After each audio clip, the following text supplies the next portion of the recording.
नमस्कार दोस्तों।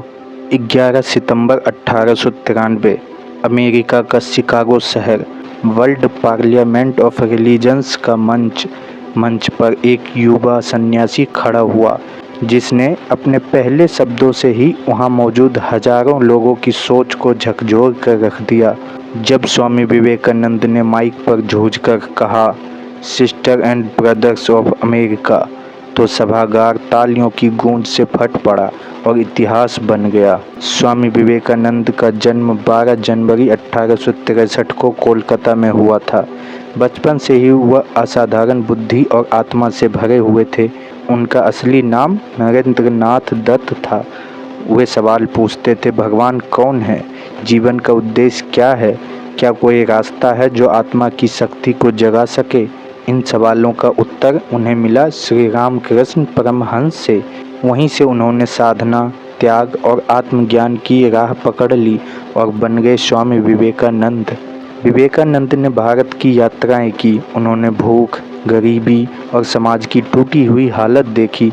उनका दिल जल उठा और उन्होंने तय किया, भारत की आवाज़ दुनिया को सुननी चाहिए। जब उन्हें पता चला कि अमेरिका में एक वर्ल्ड धर्म महासम्मेलन हो रहा है, तो उन्होंने बिना निमंत्रण के ही शिकागो की यात्रा शुरू कर दी।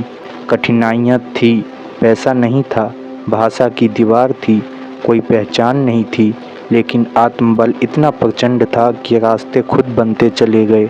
11 सितंबर 1893 मंच पर भारत का प्रतिनिधित्व करने आए स्वामी विवेकानंद। उन्होंने कहा, sister and brothers of America. बस इतना ही कहा और सभागार 2 मिनट तक तालियों से गूंजता रहा। मैं उस धर्म का प्रतिनिधित्व करता हूँ जिसने दुनिया को सहिष्णुता और सार्वभौमिक स्वीकृति का पाठ पढ़ाया है। उनका भाषण न तो केवल धर्म की बात करता था, न भारत की। वह इंसानियत की सबसे बड़ी आवाज़ थी। उन्होंने बताया कि भारत एक ऐसा देश है जहाँ सभी धर्मों को एक साथ जीने का अवसर मिला है।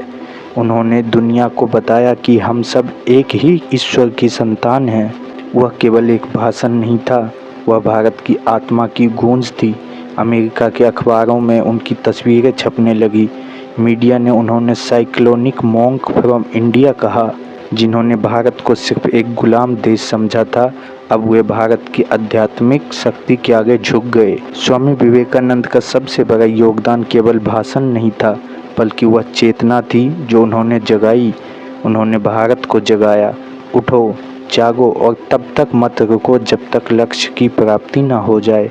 एक विचार लो, उसे अपना जीवन बना लो। जो आग अंदर जलती है वही तुम्हें सफलता की ओर ले जाएगी। स्वामी विवेकानंद जी चाहते थे कि भारत फिर से विश्व गुरु बने, लेकिन आधुनिक विज्ञान, आत्मबल और एकता के साथ उन्होंने युवाओं को जगाया, क्योंकि उन्हें यकीन था कि अगर भारत का युवा जाग गया तो कोई ताकत उसे रोक नहीं सकती। आज 100 साल से भी ज़्यादा हो चुके हैं उस ऐतिहासिक भाषण को, लेकिन उसकी गूंज आज भी पूरे विश्व में सुनाई देती है। अगर आप कभी हार मान रहे हों, अगर आपको लगे कि आपकी आवाज़ कोई नहीं सुन रहा, तो याद रखना, एक युवा सन्यासी ने एक दिन पूरी दुनिया को सुना दिया था, बस आत्मबल, विश्वास और सत्य के दम पर। अगर स्वामी विवेकानंद की ये कहानी आपको प्रेरित करती है तो वीडियो को लाइक करें, कमेंट में जय स्वामी विवेकानंद जी लिखें और इस वीडियो को हर युवा तक पहुंचाएं।